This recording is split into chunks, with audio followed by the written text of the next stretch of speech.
Let's not waste any time, because it's all happening. Dragon Age the Veilguard is officially releasing on October 31st, 2024.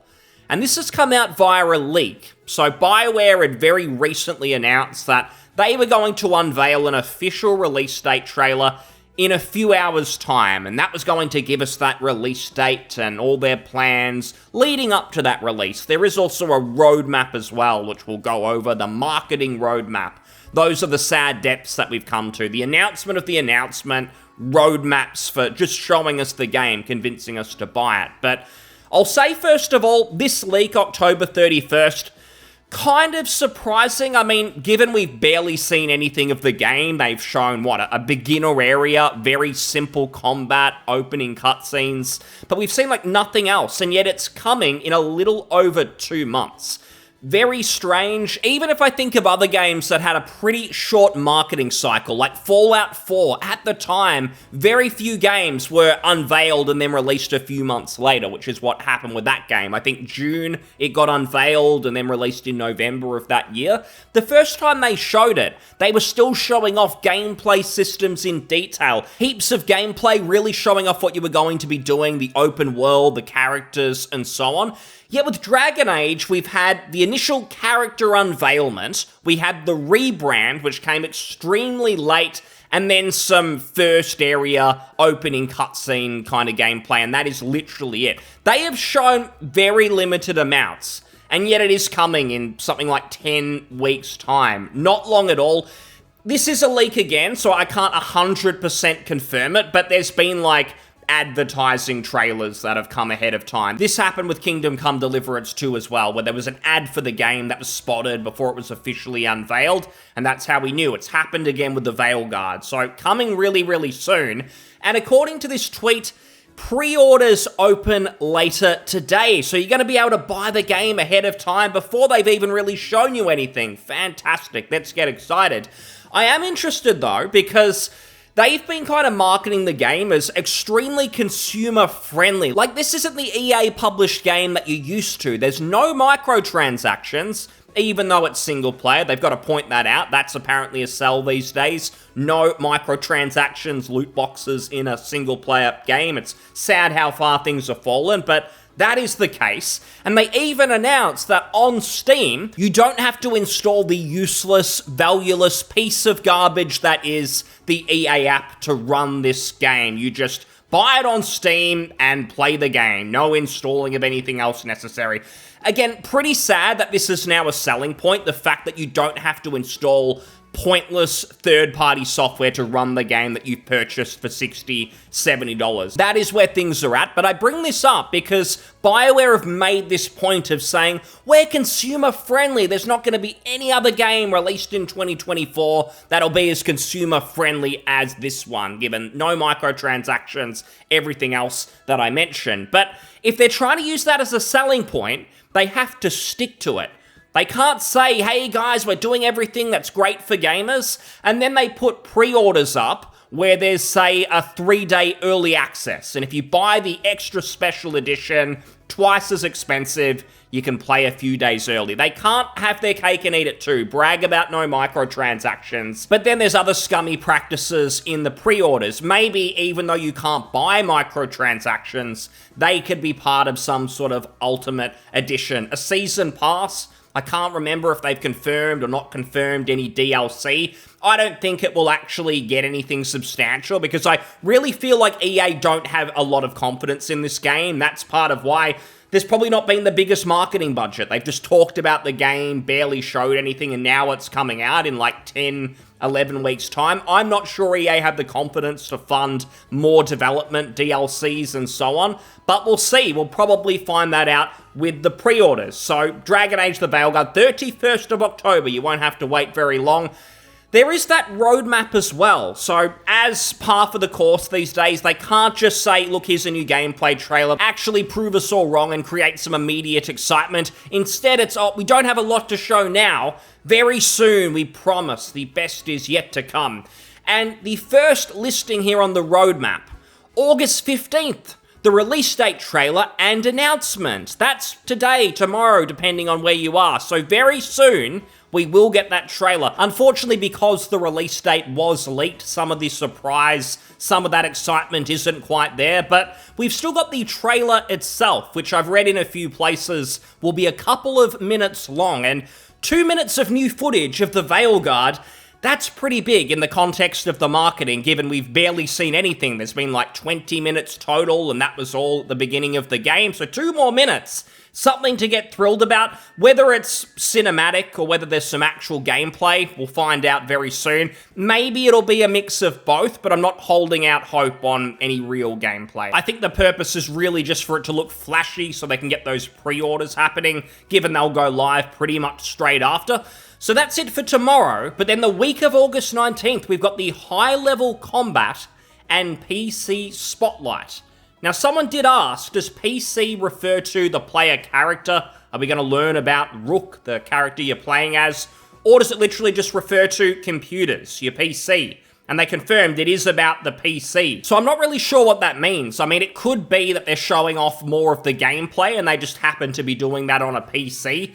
But it could also be something way more basic, like they're just going to show us the PC recommended specs or something like that. Maybe some technical stuff, like the graphics settings. I don't think it's time for that. Like, we need to be sold on the game itself. You've barely shown us what we're actually going to be getting. You need to convince us, BioWare, because everything you've put out in, like, the last 10 years has been abysmal, and you were on a downhill slope anyway. It seemed like you were getting past your prime in Mass Effect 3. So I think they need to do more, showing specs, development, Discords, which we'll talk about in a second, Q&As. They need to just show more of the game. They do talk about high-level combat, but just the way they've worded this, high-level combat and PC spotlight, I'm not convinced this is going to be extended gameplay. It's possible that it's just going to be a text-written explanation of what the combat is going to be, or maybe there'll be a few screenshots to go alongside it.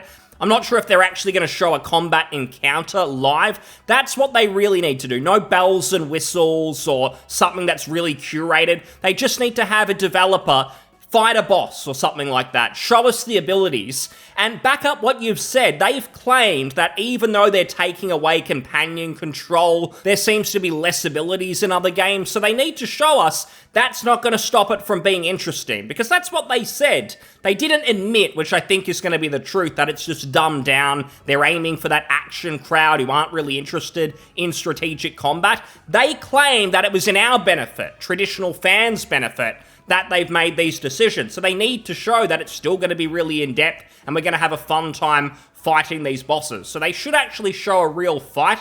But after that, August 26th, Companions Week, because remember that initial Companion reveal trailer? I mean, the whole rebrand from Dreadwolf to the Veilguard, it was all done because we had these exciting companions joining us going on this adventure. So now they're going to go over them. They look so great, as evidenced by the initial character reveal trailer at Summer Games Fest that no one liked. Heavily panned. Anyone with interest in the Veilguard pretty much lost interest then and there. So I'm not sure that BioWare actually have any self-awareness, any internal knowledge, understanding of what players actually want from Companions. So I'm not sure how that is going to work out for them. But August 30th, we have the Developer Discord Q&A, and you can pretty much know what to expect from that. It's not going to be any of the hard questions, the interesting stuff. It's going to be the softballs. It's going to be things like pronoun choices. How in-depth does that get? Obviously, size of genitalia, also the characters, the companions, sexuality, all the hard-hitting stuff that RPG fans traditionally care about. But the next one's kind of funny because September 3rd, IGN first month-long exclusive coverage begins.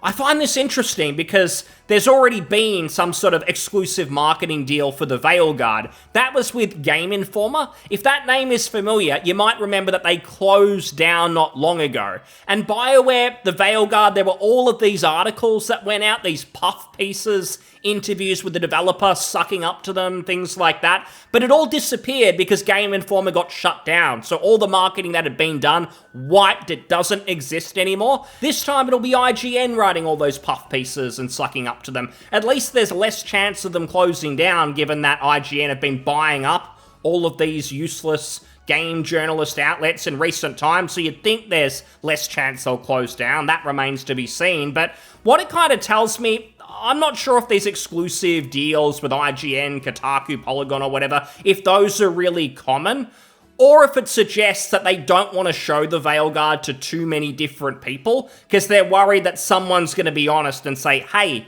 the game sucks, this doesn't look very good. So they make a deal with IGN, who are just going to give them praise, make them look good, pat them on the back. We'll see, maybe that's more common than I've seen in the past. Maybe that's normal, but we'll find out pretty soon. Thinking about this timeline though, the game is coming out October 31st.